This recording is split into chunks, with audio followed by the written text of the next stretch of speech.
G'day trendsetters, John with Gravel Cyclist. Today I'm giving you a run through of one of my personal bikes, my gravel travel bike as I like to call it, which is in essence a Ritchey Breakaway titanium cyclocross bike. Unfortunately, Ritchey discontinued this frame set about 3 years ago, which is a real shame because titanium is such a resilient material and fantastic, not only for its ride qualities, but also as a travel bike. But that point aside, let's cover the details of my bike. This isn't the first time this bike has been featured on my website, gravelcyclist.com, but enough has changed to warrant a video. At the front of the bike we have SRAM Red eTap, which is a wireless electronic drivetrain system, and I did post a review of this system when I first received it about 2 years ago, so I'm going to post a follow-up soon about how the system has held up for that particular period of time at some very gnarly gravel events and also with a bunch of traveling on this particular bike. With the SRAM eTap system, you have the option of running some extra buttons, and on this particular bike, the buttons on the handlebar right there and right there, they are known as blip shifters, and they allow me to change gears from the tops of the handlebars, which is one of my preferred riding positions. And as you can also see, I've got a titanium stem. It's well, it came off eBay, to be quite honest with you. It features titanium bolts. It's been absolutely fantastic, and it matches the frame really nicely.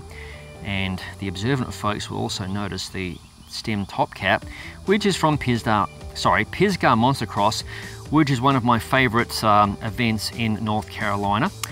And the handlebars, I might be swapping these out soon.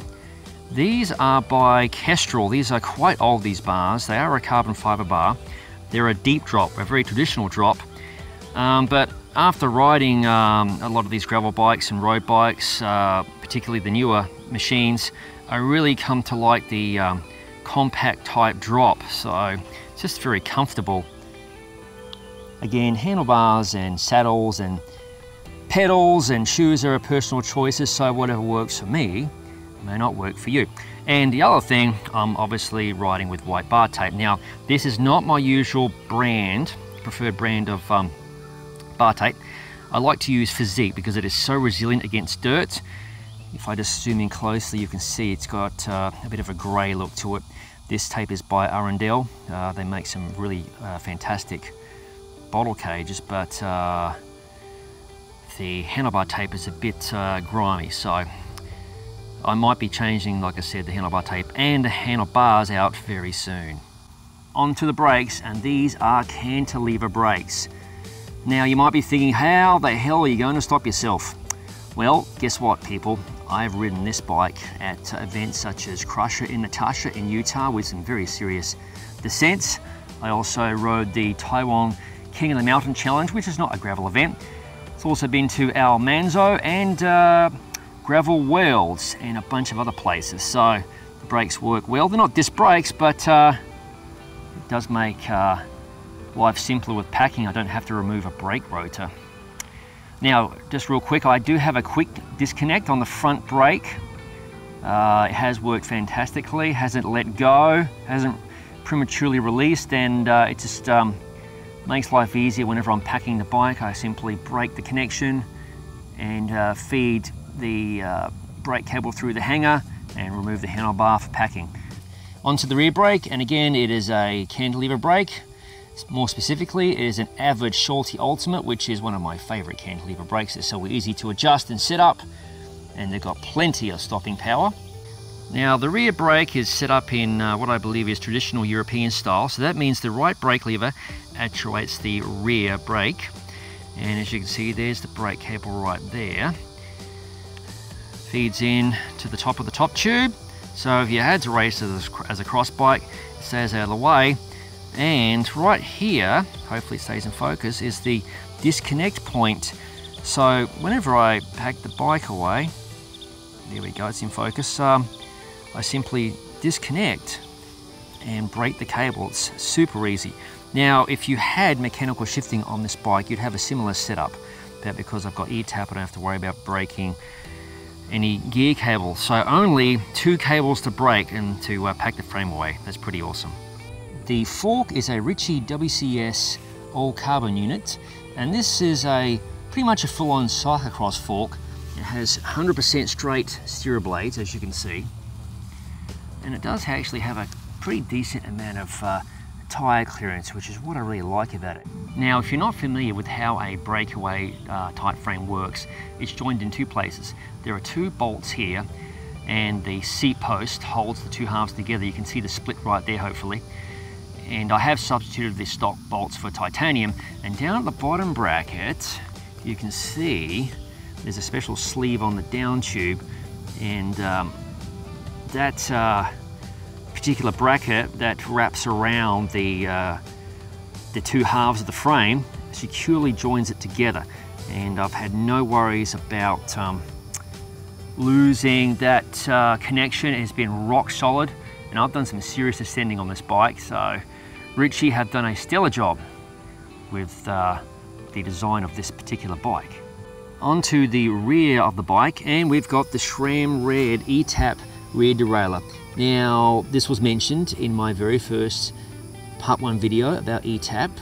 I'm running with this derailleur an 11-32 cassette. Now, SRAM say, no, you can't do that, but you can. I have been running an 11-32 with this derailleur for 2 years. It shifts flawlessly. You just need to make sure that the B screw at the back is pushed most of the way in, and it will shift absolutely with no problems whatsoever. And it's actually a pretty good looking derailleur, if you ask my opinion, and the wireless functionality is just fantastic.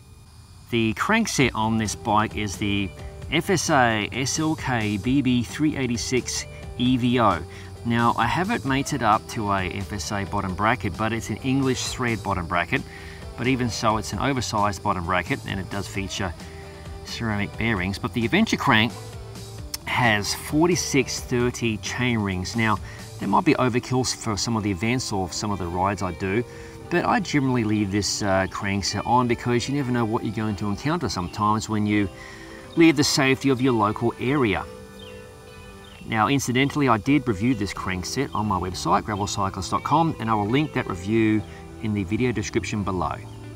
The front derailleur is the SRAM Red eTap model, and there is one known issue with this front derailleur. It works flawlessly, to be quite honest with you, but it relates to the battery, and I'm just going to pan over the top, and you can see, and I mentioned this in my part 1 review, there is not a lot of tyre clearance between the battery and this Panaracer Gravel King, which measures 700C by 35mm. Now, the frame itself does have plenty of frame clearance. I could run a 700 by, well, probably a 40, but on this, with this particular derailleur, I could only, I'm guessing, run a 700C by 38. So I run a 35 just to be safe, and I've had no problem so far. The one by pundits will laugh at that, of course. They would say, get rid of your front derailleur, but some of us like our front derailleurs, and I think it's nice to have choices in this day and age. And there we have the FSA bottom bracket. And this model has ceramic bearings, which I like. I don't necessarily think they roll any faster, or maybe a smidge, but I've found they're a little bit more durable, especially in grimy conditions. And also in this shot, you can see a good shot of that clamp and how the bottom half of the Breakaway is held together. The crank length on this particular bike, it's a 170mm crankset. Usually I run a 172.5mm crankset, but thankfully I'm flexible enough in my position that I can get away with running a slightly shorter crank, and I tell myself it enhances my cadence. The pedals are Ritchey WCS, and this is an older model of the WCS pedal. It's been superseded by a newer and larger model, which I assume it's beefier. I never had any problems with this particular set, but it does weigh more, and to be honest with you, I do prefer the original pedal design. Onto the wheel set, and I'm running an older wheel set, and unfortunately American Classic, they might be out of business, they might not be out of business, it's hard to say, but I think they're trying to find a buyer right now. Anyway, this is their Argent tubeless wheel set, and it's designed for the road, but it's worked really well on this particular application, gravel and riding nasty roads, etc. And fitted to the wheel set is one of my favourite tyres, the Panaresa Gravel King SK. And like I mentioned earlier, it's in 700C by 35mm. And inside, the sealant is Orange Seal, the Endurance Formula. The key with the travel bike is to have wheels that are pretty reliable, and these Argent wheels have served my bike quite well. I've had them on the machine for about a year and a half, I guess.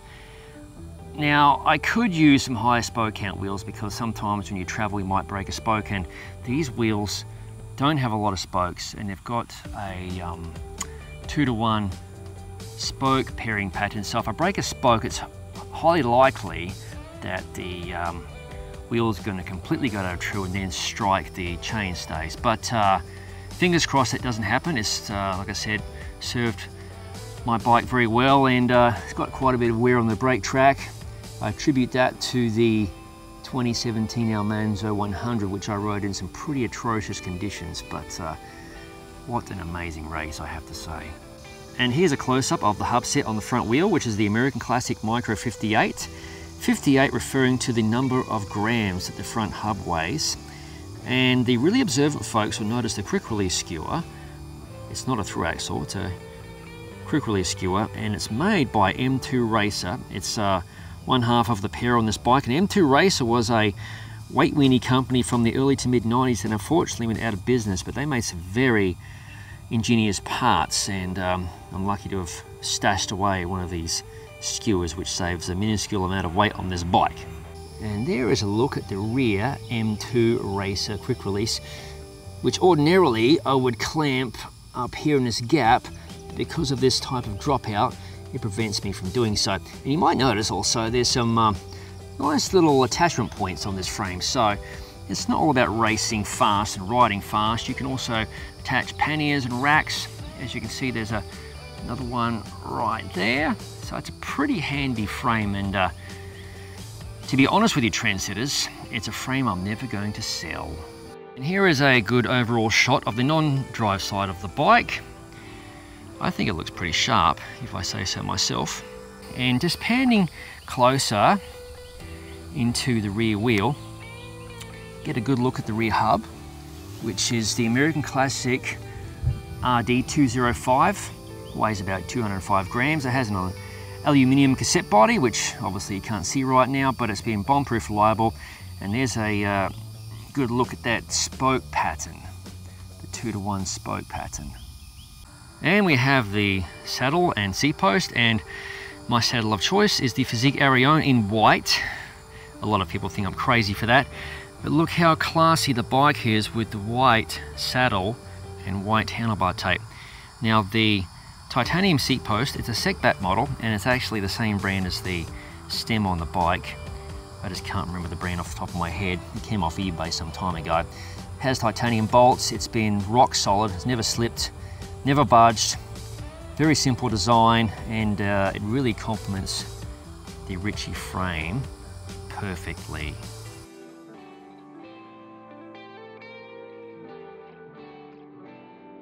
And finally, you might be wondering how I transport this bicycle when I'm flying it to a race. Now, I did do a video some time ago which demonstrated my pack down procedure. That was an older video with a different case. My new case, well, it's been in use for about 2 years now, I guess. It's not a Ritchey case, it's right here. This is an S&S case, and as you can see, I've decorated it lovingly so it stands out from the crowd at the airport. This S&S hard case is fantastic. It's slightly smaller than the Ritchey case. It's airline legal 100%, and it has shipped this bike on at least 10 occasions without any problems. No breakages, no wheels going out of true. So if you have a Ritchey Breakaway, check out the S&S hard shell case. It is well worth the asking price. In the near future, I might shoot another video of how I pack this bike into the S&S case, and I'm sure I'll shoot a video of how I unpack the case and build it up to the bike you see before you. So thank you for watching. If you haven't already, please subscribe to the Gravel Cyclist YouTube channel. I'll see you in the next video.